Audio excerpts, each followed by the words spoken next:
देखिए, corona virus को लेकर जो सतर्कता शुरुआत में बरती जा रही थी, उसमें लगातार अब कमी देखी जा रही है। ज्यादातर लोगों के मन से कोरोना का जो खौफ, जो डर था, वो खत्म होने लगा है। उनकी लापरवाही की वजह से हो ये रहा है कि अब वायरस तेजी से फैल रहा है। हरियाणा के 2 शहरों के स्कूल्स में कोरोना ने कई बच्चों को अपनी चपेट में ले लिया है। इस वक्त की बड़ी खबर, हरियाणा के रेवाड़ी में 72 बच्चे कोरोना संक्रमित, जींद में 11 बच्चे कोरोना संक्रमित पाए गए हैं। जींद में 8 टीचर भी कोरोना पॉजिटिव हैं।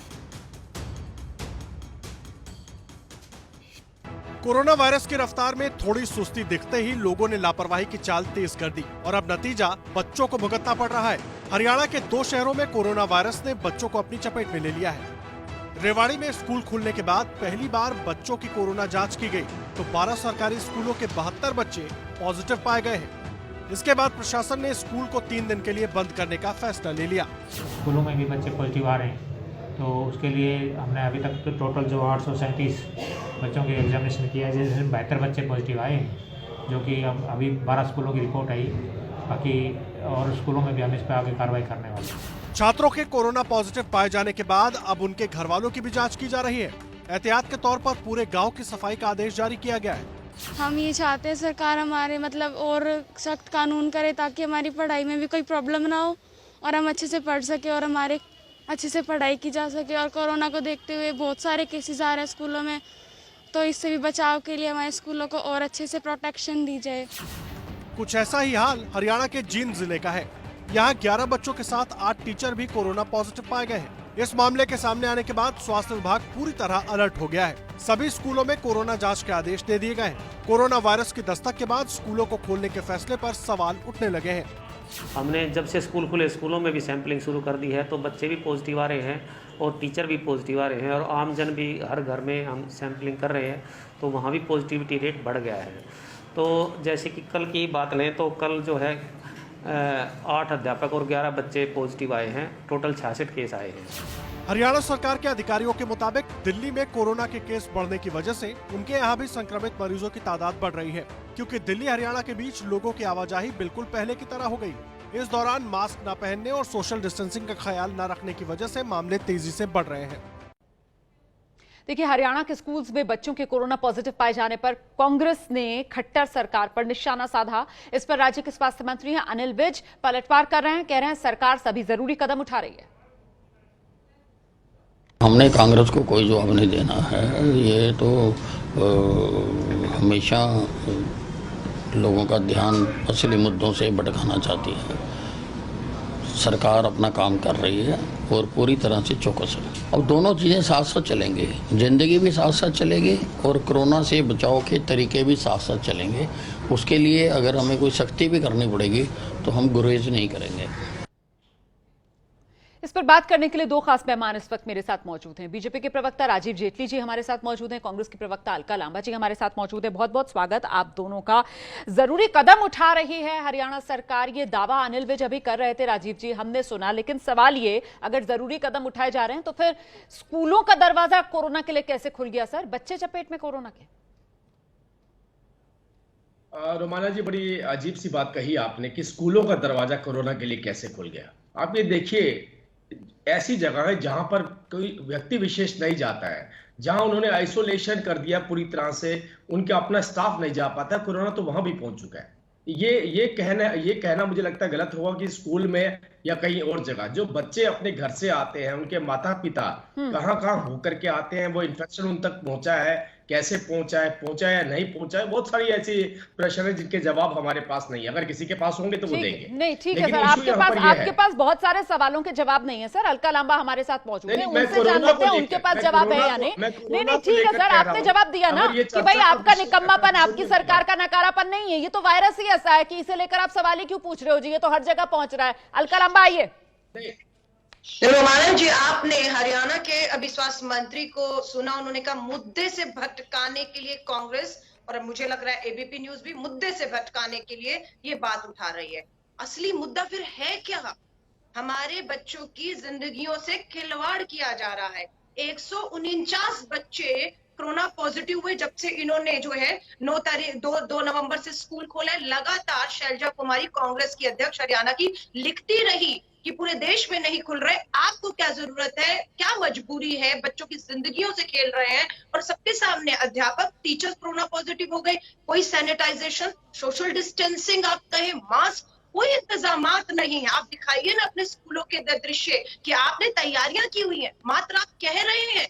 रोमाना, इनके सरकारी स्कूलों में तैयारियां नहीं है। मैं पेरेंट्स से हाथ जोड़कर निवेदन करूंगी, अटेंडेंस 25% है। जब से स्कूल खुले हैं 2 नवंबर से 25% बच्चे आ रहे हैं। मैं उन माँ बाप को सलाम करती हूँ जो बिल्कुल इस फैसले के खिलाफ जाकर अपने बच्चों को नहीं भेज रहे, क्योंकि जान है तो जहान है। ठीक है, लेकिन एक ये और जो बात कह रहे खास हैं, मेहमान जी, एक और खास मेहमान डॉक्टर अंशुमन कुमार इस वक्त हमारे साथ जुड़ गए। डॉक्टर अंशुमन कुमार, हम बार बार अब ये सुन रहे हैं कि देखिए कोरोना तो रहने वाला है, इसी के साथ जीने की आदत डालनी चाहिए, इसी के साथ संतुलन बिठाना है। लेकिन ये नजर आ रहा है क्या कि संतुलन बिठा लिया गया है? स्कूल खुलता है, जिस तरीके से अभी अलका लांबा बता रही हैं कि 2 नवंबर से स्कूल खुला है, अटेंडेंस 25% है, और वहां पर देखिए आप अचानक से 2 स्कूल भर भर के वहां बच्चे कोरोना पॉजिटिव हो गए हैं।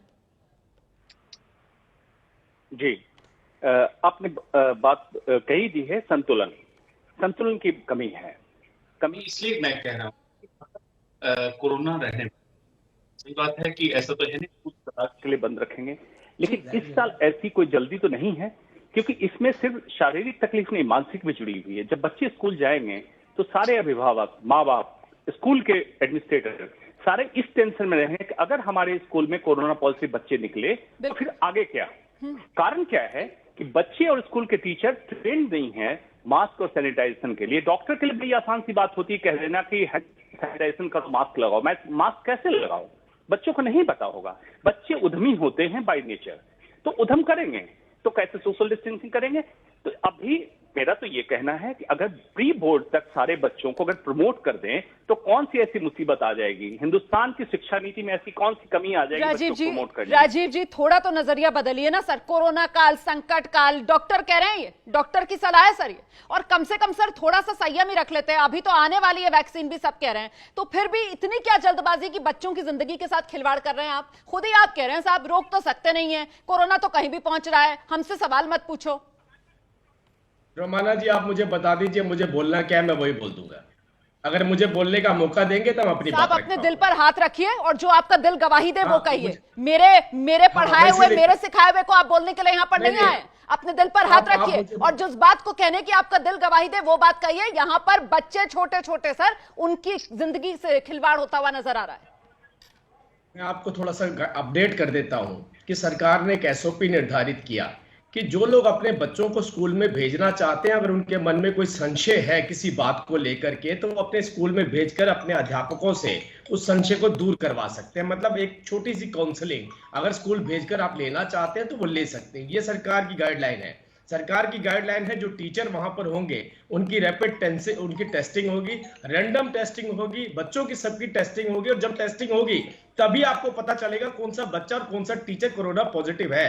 अगर वो कोई कंसल्टेशन के लिए स्कूल में जाते हैं और वहां पर आपकी टेस्टिंग हो रही है, और अगर आपके घर में पेरेंट्स में किसी को भी कोई इन्फेक्शन है जो कोरोना से ग्रस्त है, अगर उसकी टेस्टिंग वहां नहीं हो पा रही है तो बच्चे के माध्यम से भी पता चल रहा है, उनको भी आइसोलेशन में डाल रहे हैं, उनको भी आइसोलेशन में रख रहे हैं। इशू यहाँ पर ये नहीं है। आपके पैकेज के अंदर बच्चे क्या बोलते हुए नजर आ रहे हैं? बच्चे ये बोलते हुए नजर आ रहे हैं कि मैं स्कूल जाना चाहता हूं, अपनी पढ़ाई करना चाहता हूं, लेकिन एक ऐसी गाइडलाइन के साथ कि मेरे पास भी वो इन्फेक्शन ना आए। बच्चे ये कहते हुए नजर आ रहे हैं। अभी अलका लांबा जी बोल रही हैं तो वो नाबालिग माने जाते हैं, बोल रही हैं, इसीलिए तो हम उनके अभिभावक माने जाते हैं कि हम उनके लिए अच्छे बुरे का फैसला कर सकते हैं सर। हाँ, मैं भी यही कहना चाहता हूँ, मैं भी यही कह रहा हूँ कि कोई भी बच्चा, अब आप बच्चों की आड़ दे रहे हैं। मतलब राजीव जेटली जी, आप किस तरीके के यहाँ पर बयान दे रहे हैं सर बैठकर? एक मिनट, मुझे अलका लांबा को लेकर आना पड़ेगा। अलका आइए।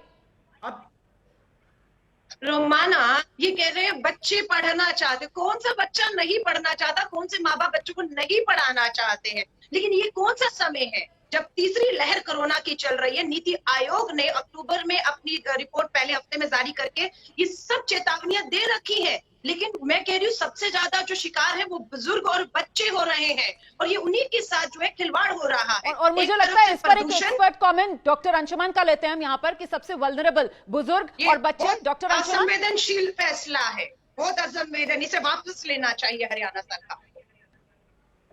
जी देखिए, जहां तक इन्फेक्शन की बात है, संक्रमण की बात है, बच्चों में संक्रमण के रेट ज्यादा होंगे, बुजुर्गों में रेट कम हो। उसका कारण क्या है? इसको बड़ा जटिल एक है, समझने की जरूरत है। बुजुर्गों में मूवमेंट कम होता है, ज्यादातर बैठ के रखते हैं और उनको पहले से पता है, लेकिन मारक क्षमता बुजुर्गों में ज्यादा है, बच्चों में कम है। बच्चों में बहुत मैक्सिमम बच्चे एसिम्प्टोमेटिक रहेंगे या माइल्ड इन्फेक्शन होके, जुकाम सर्दी बुखार होके बच्चे ठीक हो जाते हैं, क्योंकि इम्यून मॉड्यूलेशन बच्चों में फास्ट होता है। देखिए, पश्चिम बंगाल में राजनीति के रक्त चरित्र का एक और मामला सामने आया है। कूच बिहार के तूफानगंज इलाके में एक बीजेपी कार्यकर्ता का शव बरामद हुआ है। मृतक के परिवार का मानना है कि ये हत्या राजनीतिक रंजिश की वजह से हुई है और वो तृणमूल कांग्रेस पर इस हत्या का आरोप लगा रहे हैं। वहीं पुलिस ने हत्या में राजनीतिक एंगल होने की संभावना को खारिज कर दिया है। मामले की आगे तफ्तीश की जा रही है। देखिए, दिल्ली में कोरोना के बढ़ते मामलों के बाद सीएम अरविंद केजरीवाल ने आज जीटीबी अस्पताल का दौरा किया है। तस्वीरें आपके सामने, तस्वीरों में आप देख सकते हैं मुख्यमंत्री अरविंद केजरीवाल दिल्ली के नजर आएंगे आपको। अस्पताल पहुंचे हैं दौरा करने के लिए। दिल्ली में कल 6000 से ज्यादा नए मामले सामने आए कोरोना के। इससे पहले केंद्रीय गृह मंत्रालय ने 10 टीमों का गठन कर दिया है, जो दिल्ली के 100 प्राइवेट अस्पताल में कोरोना से लड़ने की व्यवस्था का जायजा लेंगी। एबीपी न्यूज आपको रखे आगे।